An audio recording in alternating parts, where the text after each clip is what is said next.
Welcome, everyone, to our latest Center on Knowledge Translation for Employment Research webinar. I am Kathleen Murphy. I'm a managing researcher at AIR and also director of the KTER Center, which is what we call our NIDLR-funded Knowledge Translation for Employment Research Center. I'm a white woman with shoulder-length blonde hair. I'm wearing blue reading glasses and a black blazer. And I also want to thank our funder, the National Institute on Disability, Independent Living, and Rehabilitation Research. We're going to be talking today, I think we have critical mass here. We're going to be talking about trends in work-based learning among respondents with disabilities, data from the National Training, Education, and Workforce Survey, which people refer to often as NTEWS. So I'll be your moderator today. You're going to hear from Juanita Hicks to present the analyses, and we're very grateful and excited to have a couple of NIDLR employment grantees, discussants Jean Windsor and Hunju Kim. So I want to do some housekeeping. We do have ASL and CART here today. So if you need that, if you're having trouble with that, go ahead and post in the chat and we have staff on hand to help you out with that. We are recording. So if you think this was a fantastic webinar and you want to recommend it to your colleagues, we will archive it on the kter.org website and let you know when that's ready. And we do have in process an application for CRC credit for those of you who are interested in that. So as I mentioned, we are recording, and if you don't, want to be part of that recording, I would recommend you later on in the discussion, don't come off mute, don't do your camera. The recording does not include the chat, so that's a little more, won't be preserved for posterity. The other thing I want to let you know, you'll see if you're looking at this, that external artificial intelligence or AI bots are prohibited. And there it says unless specifically authorized. We haven't authorized any. So if you some people log on and automatically there's an AI chatbot coming with them, our tech staff is going to remove that chatbot from this event. So if you really rely on that, sorry, we can help you out later if you need that for some kind of accommodation purposes. Okay, so we have a little less than an hour together now, and I'm doing the welcome. I mentioned, we've got Juanita presenting, we've got a couple of discussants. I'll be talking about where this event came from, what are the different organizations that have worked on it so far. Then I'll turn the baton to Juanita, who will present the findings, and interspersed across the findings, we will have our discussion and you're welcome to participate in that. And then we'll have some closing remarks. So here are our presenters and discussants. You've already met me. I mentioned I'm the director of the Center on Knowledge Translation for Employment Research, and I also lead the team that's working on these NTEWS analyses for AIR's Propel Center. We've started looking at the disability subgroup, but we do plan more analyses looking using the whole data set, and you'll hear more about what that data set is when you hear from Juanita. I did also want to point you to Lori Collins, whose photo is there. She's our KTER Center training and TA lead, so you'll be, as you I'm sure come to subsequent KTER Center events, you'll be able to engage more with her. She wasn't able to make it today. Some of you may recognize her or know her name if you were involved in the U.S. Department of Labor's Office of Disability Employment Policies Retain project. That's Retaining Employment Talent After Injury or Illness Network. AIR, where the KTER Center and the Propel Center are housed, had the technical assistance contract, and Lori Collins was its project director. So she has that background in disability employment and may know some of you. Okay, so I'm going to go ahead and let Juanita introduce herself, come on off camera, and then we'll turn to having our discussants introduce themselves, and then we will go on to the analyses. Juanita, do you want to just say hi to everyone, self-describe, and explain your role? Sure. Hello, everyone. My name is Juanita Hicks, and I work in the Propel Center and the Center for Process Data here at AIR. You all will hear me for most of the day. So I hope you enjoy what we have to present. I am a Black woman and I have on earrings, although I don't think you all can see them because of the blurred background, but I have on some nice, cute earrings. Have my hair in ponytails, and I have a black and white polka dot shirt today. So I guess then I'll pass it on to Jean. Thank you. Good afternoon. My name is Jean Windsor, and I'm a senior associate at the Institute for Community Inclusion at UMass Boston. I have chin length blonde hair and brown eyes, and I'm wearing a turtleneck sweater with white and black checks. I'm going to turn it over to Hanyu. Thank you. Yeah, hi. This is Hyunju Kim. I'm a project director at the Institute on Disability at University of New Hampshire. I'm an Asian female with a short, slightly curly hair, black hair, wearing black blue light glasses, and with an off-white blouse. Great to be here. All right, so that's our team for the next hour. Moving on. So I mentioned, I just want to let you understand a little bit about this cast of characters and how we all came together today. So there, AIR funds a center called Promoting Resilience, Opportunity, and Progress in Employment and Learning. So that's the PROPEL acronym, with internal funds. And Propel does a variety of activities, and among those activities are these analyses of the NTEWS data, which I mentioned. We're starting with the disability subgroup since we had some opportunities immediately to do that, but it isn't just a disability-oriented data set. So we plan other broader activities that we'll be designing in collaboration with our fellow that we have for the project, Scott Gibbons, who is a former Department of Labor staffer. So what we did first, as I mentioned, there was this immediate opportunity. We had already started working at AIR before the Propel Center funding kicked in on looking at the disability subgroup, and thought I'd already been in conversation with the Harkin Institute at Drake University, who are also serving on the KTER Center's National Advisory Board, and AIR's Access Employee Resource Group, to say, wouldn't it be great if we could do some kind of event focused on these NTEWS analyses that we're starting to work on? And Daniel Van Zant said, sure, that would be great. So we did have this public event with Harkin. And that event was somewhat similar to what you're going to hear today, but I thought, well, it's a new audience. And we did not open the mic for that for various reasons. So this sort of follow-up is an opportunity for all of you all. I can see in the chat, we've got a lot of experts. And so if you want to participate in these discussions, you absolutely can, and we'll be actively monitoring what you have to say. And I believe you do have the opportunity on mic if you choose to do that. So we thought also that this NTEWS data were, the perfect complement to the kind of training and information that the KTER Center wants to bring to the disability research community, to make you aware that these data are out there and, to the degree that they're helpful.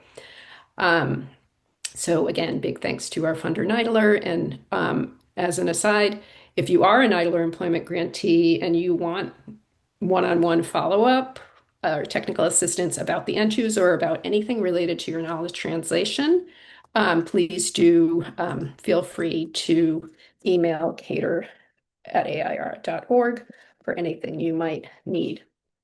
Okay, so we're going to start talking now about why you're probably here to hear about NTEWS, and I am going to turn off my camera and let the spotlight shine on Juanita Hicks. Thank you, Kathleen. So again, good afternoon, everyone. Thank you all for joining us for today's event where we will be exploring data from the NTEWS. We're going to have a special focus today on disability status and workforce outcomes among various different variables from the NTEWS survey. So, excuse me. So what is the NTEWS?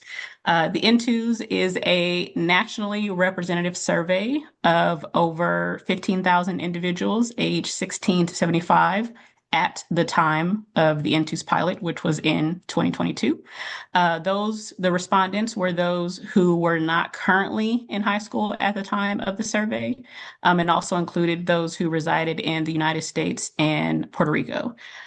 For the audience, some of you all may be familiar with the American Community Survey, ACS, and they serve as a sampling frame for the NTEWS sample. So what makes the NTEWS unique really is that it focuses on the skilled technical workforce, so those who are highly skilled in science and engineering fields.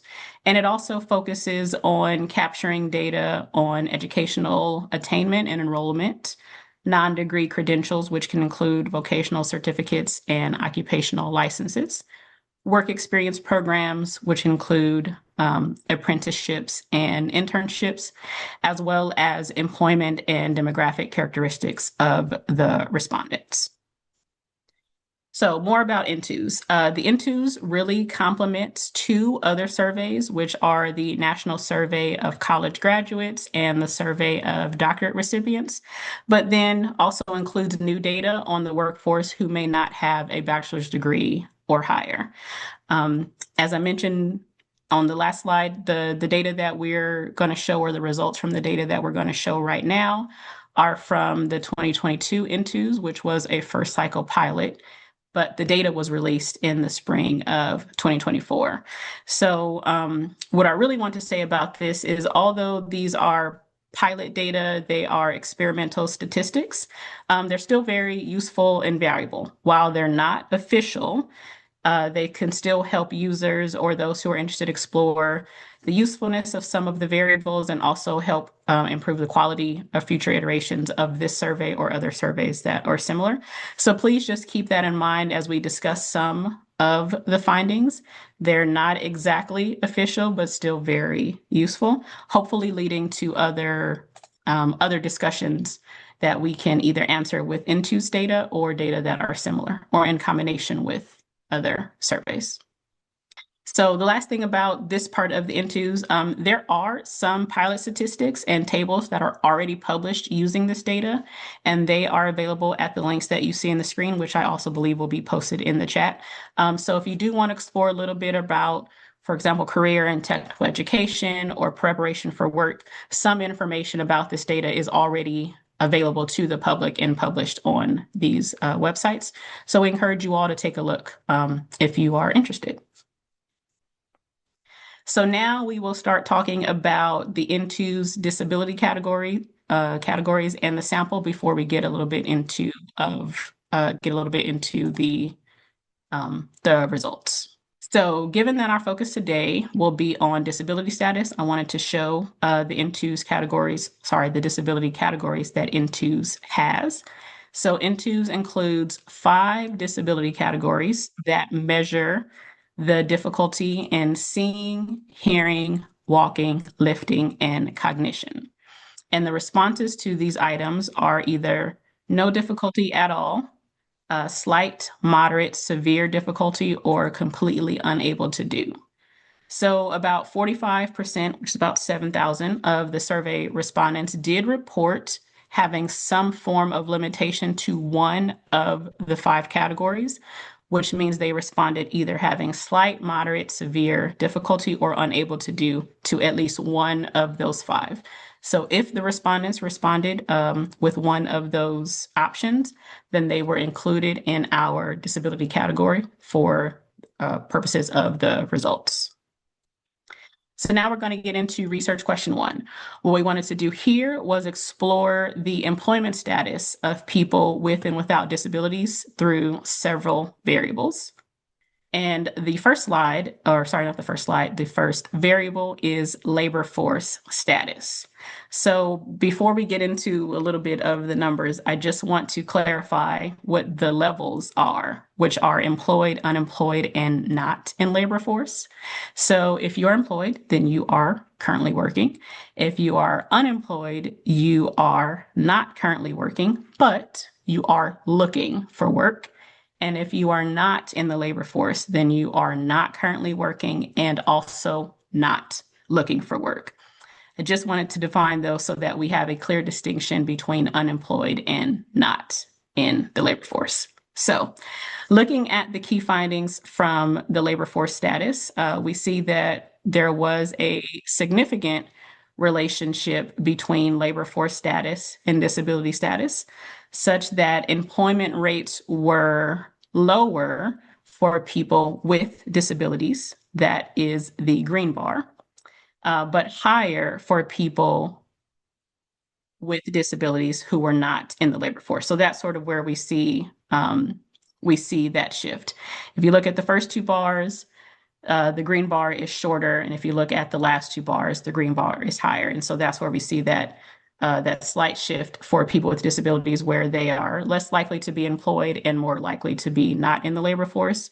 Meanwhile, for the unemployed status, it was pretty stable for people with disability and those without a disability. Then we also looked at an industry variable. So in the NTEWS survey, there are 15 industry categories, but we just wanted to highlight a few and then provide some context for why we chose the 5 that you see on the screen. So these industries were the highest, or had the highest representation of workers with disabilities. And we can see that educational services, and healthcare, they had the highest proportion of workers overall, but also among workers with disabilities. And when we look at the other categories like manufacturing, retail, professional services, and arts and accommodation, we see that among those 4 industries, the rates of workers with disability are higher compared to their non-disability peers. So altogether, these 5 areas seem to be good areas to have, or where people with disabilities are likely to be found working. We saw in some of the other industries, they were very low numbers, but maybe in our discussion section later, we'll talk about why we see some of these trends. So moving on, we also looked at earnings. In the NTEWS, these are categorical variables where we have less than $20,000, between $20,000 and $50,000, between 50 and 75, 75 to 100, and then 100 plus.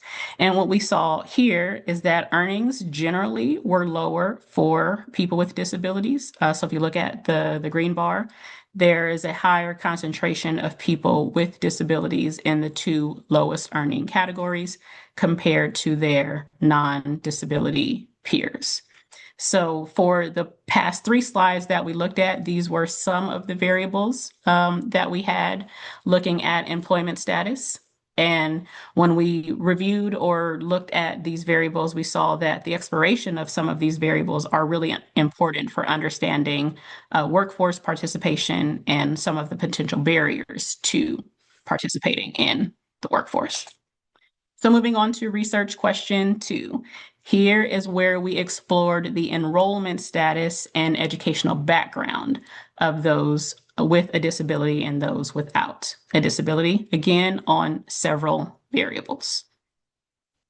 So first, we looked at educational attainment. This is a condensed category, so there's only 3 responses.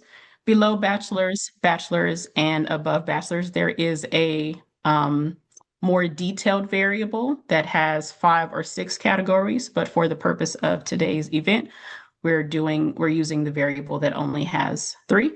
So when we looked at educational attainment, and again, just the condensed version, not the full version, we found that there was also a significant relationship between educational attainment and disability status, such that people with disabilities, the green bar, are more likely to have education below a bachelor's degree compared to their non-disability peers.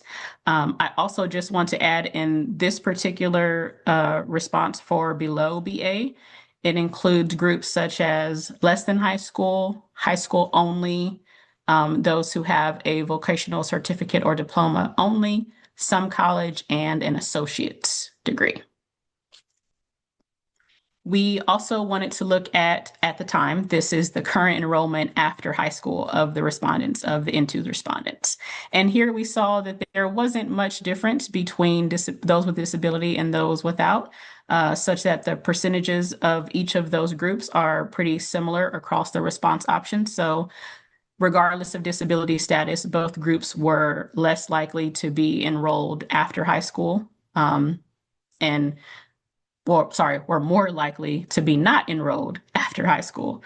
And we will see this again in the next slide, which looks at the enrollment for part and full-time.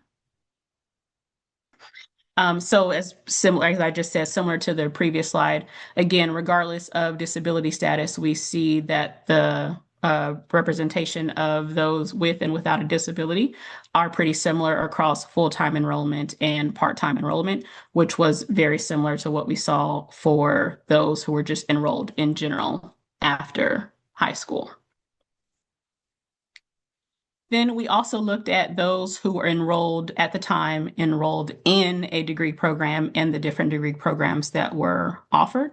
So we see here that the percentages are mostly similar across the degree programs, but there is a higher concentration of people with disabilities, again, the green bar, in the associate level and bachelor's level. And these results are similar to what we saw in educational attainment slide, a few slides back, where about 75% of people with a disability were in that below bachelor's category. And then finally, for this section on educational attainment and enrollment, we looked at the variable that asked respondents if the degree that they had, if they had one, was used for their main job. And so here what we saw was that people with disabilities were more likely to not be working and also to not use their degree for their main job compared to their non-disability peers. And then we saw, obviously, on the other end, that those without a disability, the blue bar, were more likely to use their degree for their main job compared to those who had disabilities.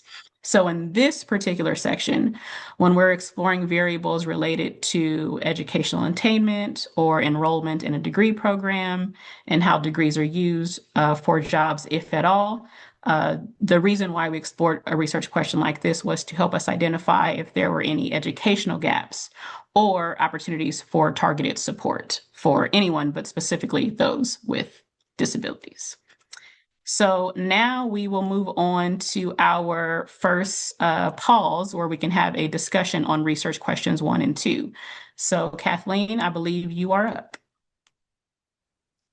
Thank you, Juanita. And I wanted to reintroduce our discussants, which we're very excited to have you, Jean and Jeonju Kim. I think some of you had some thoughts to share about some of this. We're going to start with Dr. Kim. Yeah, absolutely. So I wanted to point out when this survey was fielded, it was between April and October in 2022, right after COVID pandemic, and this is when we saw the high jump in labor force participation and employment rate in people with disabilities recovering from the pandemic shock. And ever since the pandemic recovery, people with disabilities until now have been showing a really strong upward movement in the labor force participation and employment rate. And right now, the labor force participation is at 42%, and employment to population ratio is at 33.4%, both surpassing the historic highs. So thinking of a couple of factors facilitating such positive outcomes, one thing comes to mind is the flexible work arrangement that including the working from home practices, which have been really widely accepted regardless of the disability status. And another thing to think about is the industry in which the largest chunk of people with disabilities are employed is the healthcare and social assistance, which shows in this data as well. And what occurred after the COVID in those industries is that there has been an increase in demand for essential workers, including people with disabilities. So all these findings really are in line with what we see in other statistics as well. But what we don't know, although, or what we haven't measured, is whether these differences represent cultural shifts in disability inclusion at workplace, which means that our employers are less biased against workers and prospective workers with disabilities, or are disabled workers fully integrated into their workplaces. So these are also the goals of improved disability employment, and we don't know if the needle has moved at all these cultural touch points, but this is a great data point to think about all those different aspects of disability employment. I'll stop there. Thank you. A lot of good insights there. And we appreciate having you here too, because of your, broad knowledge of other kinds of disability employment data sets, given your role at the University of New Hampshire. I did just drop, in case anybody joined late, and you're curious a little more about the backgrounds of our discussants, there's a link in the chat there. Dr. Windsor, did you have anything you wanted to add, or? I really love the data on industries. That really, as I was reviewing these slides, and I was so fortunate to participate in the Harkin event in the fall, that was something that really struck me, because we've been talking about the importance of understanding data in our employment sectors about growth industries. We know it's been best practice and expectation at the employment services level for many years to look at high wage, high growth industries. But we've not necessarily done a good job. And I'll just say, for those who don't know me, I focus particularly on employment for individuals with intellectual and developmental disabilities, that type of information and data does not always trickle down to the population of staff that are supporting individuals with IDD to be searching for employment. I also reflected on the fact that this is best practice that has been recommended in multiple venues and systems. I think about the 2024 National Governors Association report that specifically talked about looking at high wage, high growth industry data to help individuals with disabilities as they are discovering their career path and thinking about what those next steps are for employment and how that might relate to planning that an individual does related to additional types of credentialing and other types of academic attainment that Dr. Hicks was talking about, and how we can support people to really understand that. And I really think that one of the next hurdles that we need to think about as a community is, how do we not only make that type of information accessible to all of the individuals who are supporting folks 16 to 64 on their career journey, but also to ensure that individuals themselves have access to that information in ways that they can easily understand, so that they can have a strong voice in charting their career path and their own economic success. Thank you. I'm looking at the chat, and so far our participants are primarily in listening mode. I think maybe they want to continue to hear more about what the NTEWS data have to say. So should we wrap it up and go on back to our Q3? Okay. Juanita, you're up. All right. We'll start with research question 3 now. This one will move relatively quick. We're just looking at the backgrounds and characteristics of the people in the survey who have and do not have a disability. So again, this is explored over just a few variables, one of them being gender.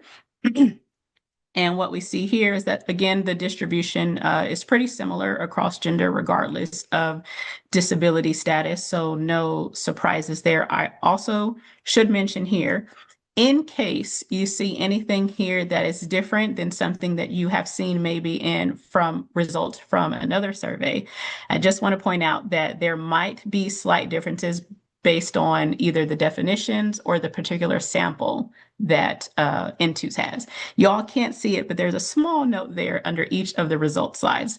So if anyone has questions about like, hey, I looked at this variable and I saw something different from another survey, that is the reason why, and we can talk more about that in the chat if it comes up on any particular slide.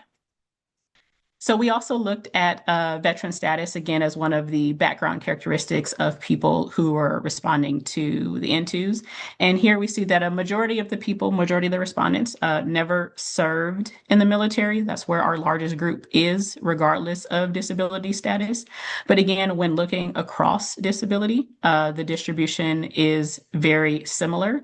And we will also see this in the next slide for race and ethnicity. The largest proportion of people who responded to the survey were white, followed by those who were Hispanic and then Black. But among each of the race ethnicity categories, again, there is a similar distribution of respondents across disability status. So the reason why we include background characteristics like this is so that we make sure that we're focusing the research, the essential research, on expanding opportunities for everyone and trying to improve lives in general for all. So as we move into the next research question, as I said, that one went by pretty quick. The next research question, which is research question 4, this is where we're going to look at the vocational certificates and the work credentials of those from the people who have disability and who don't have disability. I will try to do my best to elaborate on this just a bit more because there's more information here. But on the next 4 slides, if you are confused about any of the information that's presented, please write a note and put in the chat, and we can provide more information. So for vocational certificates and work credentials as presented in the NTEWS, there's a set of 11 variables, which are the sub bullets that you see on the screen. And these sub bullets appear as a set of 11 when asking the questions about vocational certificates and when asking a question about work credentials. So there are questions about if your vocational certificate or work credential was required for a current job, to earn more money, to move up in a job, so on and so forth. So what we wanted to do was get a sense of what these 11 variables looked like across both of the larger areas. So we explored the 5 variables on the left in terms of vocational certificate, and then we explored the 6 variables on the right in terms of work credential. But we are not going to show results for all 11 because 1, that would be too many, and 2, we don't have enough time. So we're going to sum it up nicely, I hope, in the next 3 slides. So for in this slide, what we did was we looked at, I'm showing 2 different results to compare and contrast. So we looked at the variable required to get a job, and we looked at the variable required for current job. And both of these items were explored in the vocational certificate area. So the full question basically is, did you get a vocational certificate because it was required to get a job?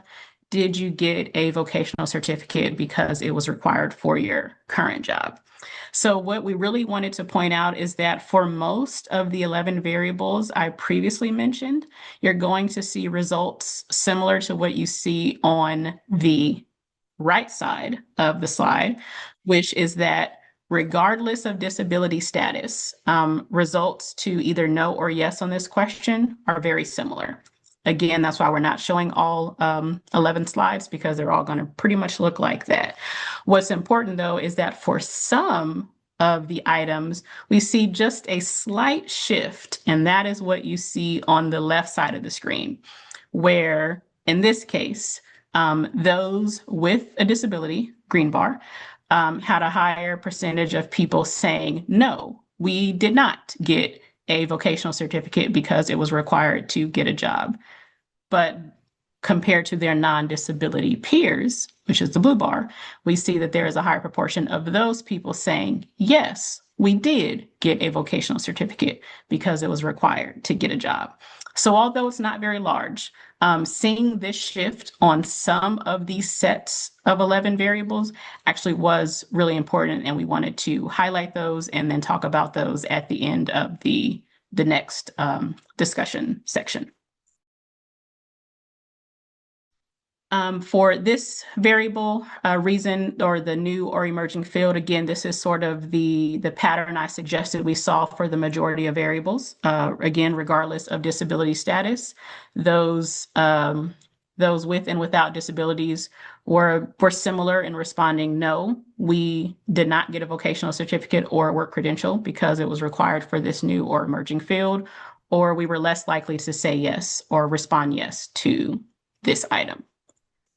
But in the next slide, we see just a very small, even slighter shift than the one that we saw before on a particular variable, which I think will come up later again. And this is on the variable where your vocational certificate or work credential was used or was you did that so that you can earn more money. And again, very slight, but still there. When we look at those with a disability, again, the green bar, they are more likely to respond no to this item. We did not get a certificate or credential to earn more money, while their non-disability peers, the blue bar, were more likely to respond yes, we have either a certificate or credential in order to earn more money. And so the reason why we explored this set of variables, either reason for choosing a certification or reason for getting a specific work credential, was to understand sort of like the motivation, the potential barriers to certification, but also tracking emerging trends and potentially maybe to inform policy on specific or useful credentialing pathways that could sort of illuminate ways for people with disabilities to gain entrance into the workforce in order to earn more money or have some sort of satisfaction in their employment careers. So I will stop there to pass it to Kathleen and our discussants to see if there are any points to highlight on research question 3 and 4.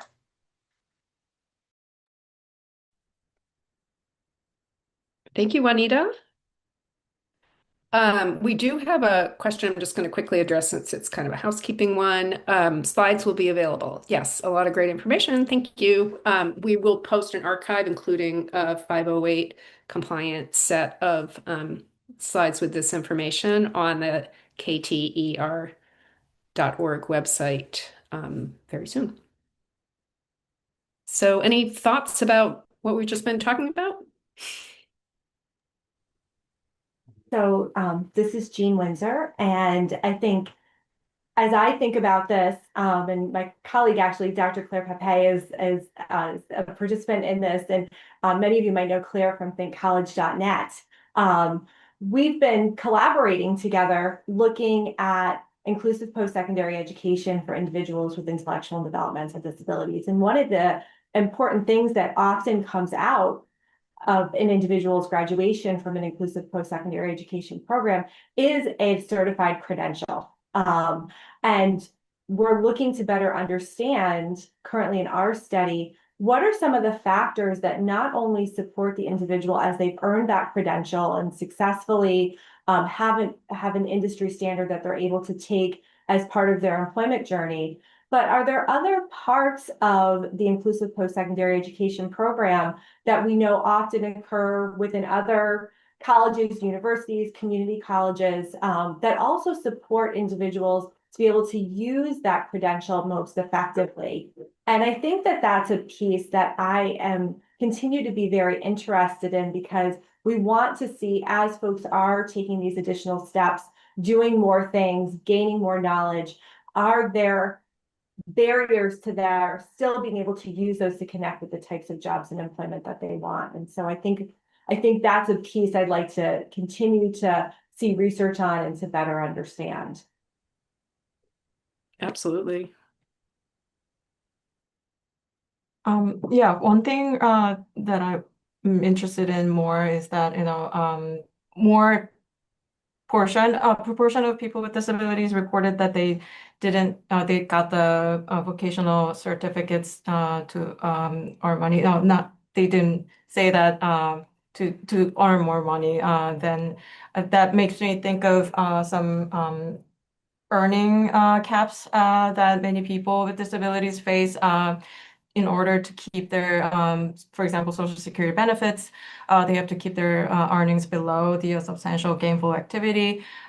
So there's a lot of factors come in there, kind of like as a barrier to seek for employment and employment more or work credentials to earn more money.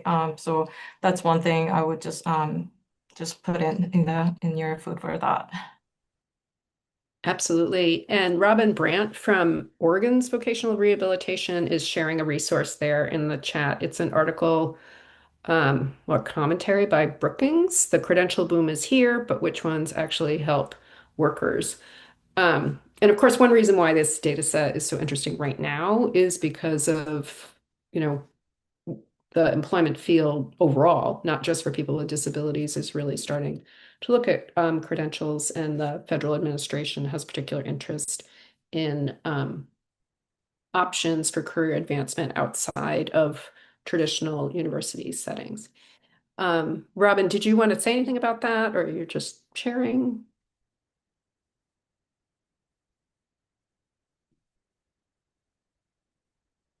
I think she's just sharing. While we're sharing resources, can I come off mute? I think so, right? Okori, can you unmute Robin Brandt? We have that capacity with the way we set this up, right? Yeah, I just sent a request to ask her to unmute. So Sure. I have it. Um, Credentialing is so important. You know that with the 2014 passage of the Workforce Innovation Opportunity Act, we are counting, vocational rehabilitation is counting the credentials and also educational gains. So that would be something that could be cross-referenced, I think, with this data, at least for the folks who earned those. And the vocational rehabilitation programs, most of them were very slow on the uptake. But that's data that you could take a look at by state even. Thanks. Thank you so much. And thank you for being brave and joining the full conversation here. We appreciate you. We are probably going to want to move on to more NTEWS data. So now we're going to start the trek into our last two research questions, starting with research question 5. And this is where we did a little bit more exploration into licenses and certification and work credentials for those with and without disabilities. So here is where there is an item in NTEWS that asks the respondents, please let us know the field of your most important credential. I just want to say that because the NTEWS has a second question that asks for information about your second most important credential. So here we're just focusing on what people deemed their most important credential. So we looked at the credential fields with the 5 highest proportions of people specifically with disabilities. And then, of course, that includes their non-disability peers. So just want to say there are more than the 5 that you see on the screen, but these are the 5 highest fields with high proportions of workers with industry. So we have community services, education, healthcare, personal care and services, as well as construction and instruction. And if you have a good memory, you will notice that some of these results are similar to the industry results that we showed earlier, for example, where healthcare and education were the two highest industries that employed people with disabilities. And here we see of those people who are responding, healthcare and education are also two of the highest fields where people report having their most important credentials, and along with some of the other ones. But also, I just want to point, these are also just the fields that have the highest proportions of people overall who report having a credential in these particular fields. So then we also looked at the issuer of the respondent's most important license or certification or their credential. And here we see that states are the highest issuers of licenses and certifications overall. And I think that this makes sense. For example, most states require licenses for most occupations in healthcare, for example. So if you look at this slide in conjunction with the last slide, sort of makes sense that we see a high number of people saying, hey, my credential or my license is in healthcare. And then also the state was the one who issued my credential or license in healthcare. We'll also see, though, that there is a decent amount of people who report that the issuer of their license certification was professional or trade association, also followed by either the federal government, city or county government, and businesses or specific companies. I will say there is here, if you were to look at this with a different lens, you might see some different versions of these results. So based on what you are interested in, this is one of the variables that you can see different results depending on how you slice it. And we have done that ourselves in our exploration, and we actually found some really cool and interesting results there. So just taking a quick comparison of two different areas. So what you see on the slide is on the left, you'll see this is the results for people who have license or certification by disability status in the specific field of healthcare. And those on the right, same thing, license and certification by disability status, but in the field of community service. And when you look at the two different results, what we see here that we kind of just alluded to before is in fields like healthcare, licenses probably are more likely to be required. And that's why we see a large proportion of people, regardless of disability status, who have licenses in the healthcare field. But there are areas like community services where we see there is a growing number of people with certification. So related to what I believe Jean was talking about before, getting some information into other areas that sort of may open the door for folks with disabilities. If maybe licenses are less attainable or maybe more even difficult to get, having certifications, having a certification as a way to be able to get into any specific door for a credential field or industry. So that is the end of research question 5. And now we are on our final research question, which is 6. And for research question 6, we are going to explore a little bit about work experience programs. So these are apprenticeships, internships, things like that. So for the first variable, we were looking at those who completed, or in general, if you completed a work experience program. And we see by and large, again, regardless of disability status, most respondents did not complete a work experience program. But for those who did, they were more likely to not have a disability compared to those with a disability, but still very comparable. And on the next slide, which is our last slide, as we are just near time, we took a deeper dive into the type of work experience program for the respondents in the previous slide. And so in the NTEWS survey, we have apprenticeships, paid internships, and unpaid internships. And we see, regardless of disability status, the majority of people were in or reported being in unpaid internships. This is at any point in their life. It doesn't specify in the NTEWS at when this was done. But when we look at either or both apprenticeship and paid internship, this is where we see that there is a higher proportion of people with disabilities. Green bar. This is where we see that there is a higher proportion of people with disabilities who are participating in apprenticeship programs and paid internship programs compared to their non-disability peers. So overall, in this section and the last section, when looking at licenses and certifications and work experience programs, things like that, exploring these variables help us understand things like experiential learning, where, when it occurs, and potentially how it might be expanded again to help specific populations or just in general overall. So that is the last slide from the content part. I'll pass it back to Kathleen and our discussants.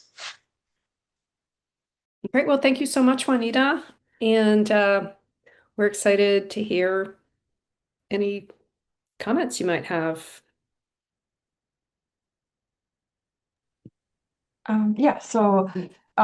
wanted to point out the credential fields that are most important for people with disabilities, really in line with the industry variable that we saw earlier. In healthcare and social assistance industry is one of the fastest growing employment sectors with a large number of people with disabilities being employed. And all this recent development in the labor market is really in line with all of the findings that we saw, such as healthcare and personal care and services being leading fields of most important work credentials. So with this data, I can see more research can be done in thinking about ways to increase accessibility to licenses and certifications in these high demand industries for people with disabilities. And regarding the work experience programs, I want to note that there was nearly 80% of people with disabilities in the sample did not complete the work experience programs. And thinking about just common barriers to receiving work experience programs, including transportation gaps, benefit cliff fears, limited employer participation, and short VR funding windows. Variation across states and staff shortages as well. And future research could be in line with, I'll be curious to know where people with disabilities learn about common work experience programs, just to know how we can kind of tailor outreach efforts to more people who might benefit from work experience programs.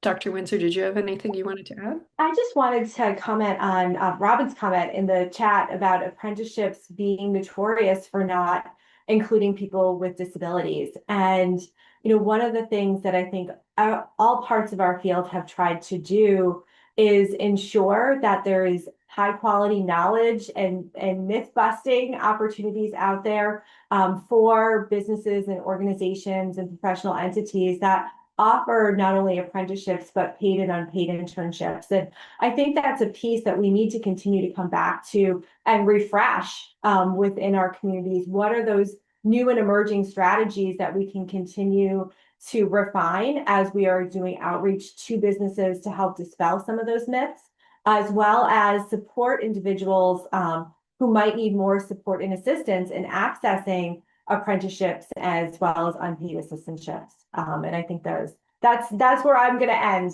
So thank you. Exactly. And that really resonates with some of the conversation that's going on in the chat. Robin, who had shared the resource earlier in the hour, notes that apprenticeships are kind of notorious for not including persons with disabilities and provides a link that JFF produced in 2023 about inclusive work-based learning and apprenticeships. And another resource, Introduction to Apprenticeship for Individuals with Disabilities, Exploring the Possibilities, Taking the First Steps in Program Development by Gibbs and Pollock from 2023. And we don't have Amy Beller, who's involved in our Propel Center work, on as a discussant. She's been helping us backstage. So thank you, Amy, for putting that comment in the chat. The KTER Center at AIR is housed in our Employment and Economic Opportunity program. And in that portfolio of work, we do have a lot of experts, especially Amy, on apprenticeships generally. So we are definitely at AIR starting conversations across these networks of researchers and trainers and who get projects to work on both apprenticeship and disability employment and trying to raise awareness on both ends, right, of both sides. And that's one impetus that I wanted to have use this Propel Center funding, which is internal AIR funding, to be able to focus on the disability subgroup within this broader data set that addresses these broader issues about, as I mentioned, that are going on in the disability employment field. So we're pretty much at the end of our hour. We like to be respectful of our interpreters, and so that's why we don't go late. We are going to drop a couple of links in the chat here. One of them is for those of you who are NIDLR grantees. I mentioned if you want follow-up about this or anything, you can either email kter@air.org or use that form if you want to provide more detail for us, which is helpful. And so we just put that link in again. And if you have a few minutes and could evaluate this webcast for us, we take those evaluations very seriously, and that link is there as well. I don't see any other questions or comments. Let me just check the Q&A tab here. I think we're good.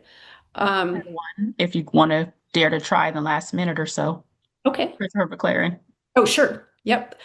Thank you. Chris, do you want to come off mute and ask, or maybe not? It's very interesting to see the breakdown and distribution of types of work experience programs. Do you have a sense of what the percentage of people with disabilities have participated in these, in particular apprenticeships? So do you have a quick answer for that, Juanita? And if not, we're happy to follow up with you, Chris. Oh, I was on mute. Yes, so yes, we do, but I don't think I can get it to you here. But Chris, we've spoken to you before. If you can reach out with a clarifying question, or we can just reach out to you directly with some of those results. We have them, they're just not on the slides, and I don't think I could say in 30 seconds, but yes, we do have them. We can share them. No, that's great. And can you hear me? Yep. Yes. Okay. My computer is kind of slow down. That'll be very interesting. And I just wanted to note, DOL does have the RAPIDS data, which collects information on apprenticeships through our Office of Apprenticeships. And it has we've worked with OA to try to improve the collection of disability information in those data, because people not disabilities are not in apprenticeships, but also that we may not be like actually collecting that information very well. And so these data could be a very interesting like supplement or to show, because it does ask about apprenticeships, to really think about like how many people with disabilities are participating in apprenticeships and to compare that to the RAPIDS data. So I just thought overall this was a really nice presentation, but just wanted to note that these could really complements to the RAPIDS data that DOL collects. So helpful. Thank you so much. And thank you for taking time to join us today, Dr. McLaren. And just one final comment before we close from Robin. Workforce programs in Oregon often show disability as self-reported only. So people may not report disability. So we're here. We're going to keep doing these kinds of webinars, keep in touch, and we will see you at the next one, which we're hoping will be on April 9th with Amy Rumrell from PAR, Workforce PAR, focused on a topic to be determined, maybe business engagement. Let us know. Fill out the form and let us know what you're interested in. Thank you so much.